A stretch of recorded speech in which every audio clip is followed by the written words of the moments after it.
আমি মেয়েটা খুবই ঠেটা, ছেলে সবসময় ময়দার কিছু খাবে, তাই ঘরেতেই আমি এটা ট্রাই করেছিলাম সাবুর লুচি। তাই সেটা সাকসেসফুল হয়ে গেছি। তাই বললাম ছেলেকে আজকের টিফিনে এটাই দেব, বড্ড ময়দা খাওয়া তার বের করে দেব। তাই সাবুটাকে ভালো করে একটু নেড়ে ছেড়ে নিলাম, একটু গুঁড়ো করে নিয়েছি আর ভালো করে আমি চেলে নিয়েছি। তোমরা চাইলে চালতেও পারো, নাও পারো। এখানে আদা কুচি, ধনেপাতা কুচি, এবার একটু গোলমরিচের গুঁড়ো, নুন দিয়ে, নুন তেল দিয়ে ভালো করে একটা জল দিয়ে এটা ডো বেঁকে নিয়েছি। এবার এই যে ফেটে যাচ্ছে বলে আবার ভয় পেও না যে ফেটে যাচ্ছে কী লুচি হচ্ছে।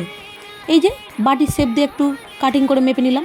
আর এরম তুলতে অসুবিধা হলে খন্তি দিয়ে একটু তুলে নেবে আর তেলে ছেড়ে দেবে, কত সুন্দর ভাজা হয়ে যাবে। দেখো বন্ধুরা, একদম তুলে সফট একটা লুচি হয়ে যাবে। ময়দারও আর খেতে ইচ্ছা করবে না, আর ময়দা খেলে তো ফ্যাট এসে যায়।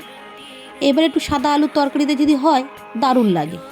তো অবশ্যই তোমরা এরকম ট্রাই করো আর ছেলেদেরকে এরকম বোকা বানিয়ে খাইয়ে দেবে। ভালো লাগলে অবশ্যই লাইক কমেন্ট করো।